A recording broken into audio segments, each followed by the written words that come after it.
Hiya, I'm Jasper, and welcome to your video review for Harry Potter and the Deathly Hallows, Part 2, Movie 8. So, as always, I'm going to give you the good, the bad, and the furry. To start off the furry, Nagini, the snake. Moving on to the good and the bad. So, I'm going to try and avoid specific spoilers of how this, that, or the other thing happened until I give you my real spoiler alert. But just understand that the things that I want to talk about in this movie, this is the culmination of all the other movies, and so basically this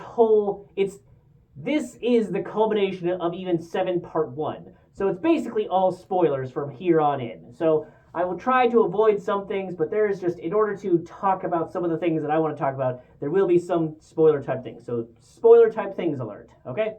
One of the things that I thought was fun is that they kept on coming back to the castle courtyard. And I mean, basically this whole thing is shot in a castle, but most of the time they kept on coming back for the courtyard for pivotal moments. So I feel like that set must have been a pretty expensive construction thing and they wanted to get their use out of it. But I also appreciated that because this movie, with all of its super amazing effects, all the many actors, all the other sets and action pieces and everything else, according to IMDb, this movie only cost $125 million to make, and it made $1.2 billion in revenue. That's pretty awesome return on your investment. So, yeah, I like that. So, at one point, Harry has all 3 Deathly Hallows. My question is, 1, how was it Death not able to see through the invisibility cloak, but Mad-Eye Moody's eye could? That's kind of weird to me. Just how powerful was Mad-Eye's Mad Eye? You know what I'm saying? And then also, why didn't he keep the Resurrection Stone with him? It was very unclear to me, hey, if you don't have the Resurrection Stone in your hand, how does it work? You just touch it and now you've got the resurrection? That doesn't make any sense to me. And then also, why did the snitch open when it did? Because I opened it to close, cool, but he's said that before, he's touched it to his lips before, but now that he says I'm ready to die, now it opens. That's kind of weird. Doesn't make much sense to me, and I don't think they adequately explained it. Also, once again, fuck Bellatrix Lestrange, but I'm really glad to see what happened to her and how that happened to her. So that's fun. Also, McGonagall, I really loved being able to see her just show what a badass she is, both in the fight sequence and in the big spell behind him. And in talking about that fight sequence, he deflected the things to hit the people behind him. And I have always wondered, did they plan that out? Was she aware of the actual things that were going on, or was she not aware? So I've just kind of always wondered that, because I feel like they could have planned the fight of hey, I'm going to do this, if we have to fight, you're going to deflect things to the bad people around you, or was she straight up trying to murder him? That's kind of interesting to think about. What do you think? Also, so again, now it's just all spoilers. So spoilers, man. Spoiler alert. The Secrets almost died with Snape. It's not like he had a last will and testament written down somewhere of upon my death, deliver this to Harry Potter for some important backstory. No, if he had just fucking gotten Avada Kedavra, all that important shit would have died with him. That Dumbledore only told him.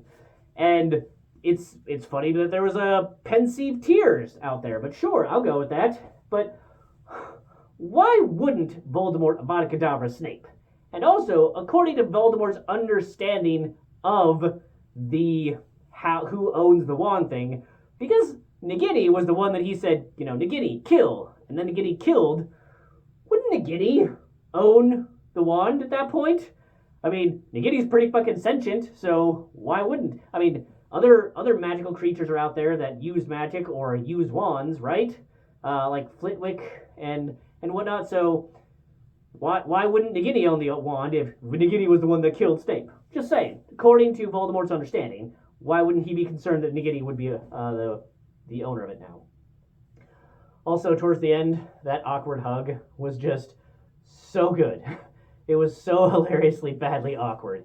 And the funny thing that makes it even better is if you read the trivia about it, that was not planned, which is why the person getting hugged was all the more awkward for it, because the person doing the hugging just decided to do it. So it was just, awkward upon awkward of goodness there. Also, I will say that finally, Harry and Ginny have chemistry. It's still not as good a chemistry as he had with Luna or even Hermione, but they at least have a little bit of chemistry now. So I'll give them that. They did finally figure out some way to have them have chemistry. Also, Ron and Hermione finally actually have some chemistry. It is sad about what happened to.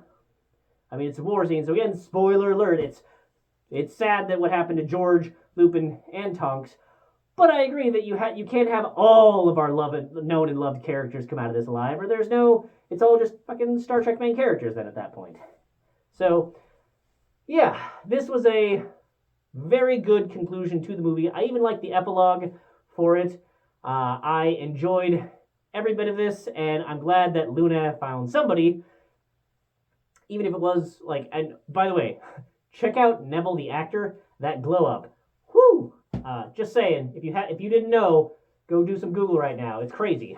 So yeah, this movie really fun time and really entertaining. I liked that they wrapped it all up and they even had the epilogue. So it's not one of those things where they don't solve anything or leaves it open for a sequel and you got to like no. They're like, this is 8 movies and these are long fucking movies. So we're going to put a beautiful like gold like crusted like diamond whatever bow on this end thing and like there is your ending.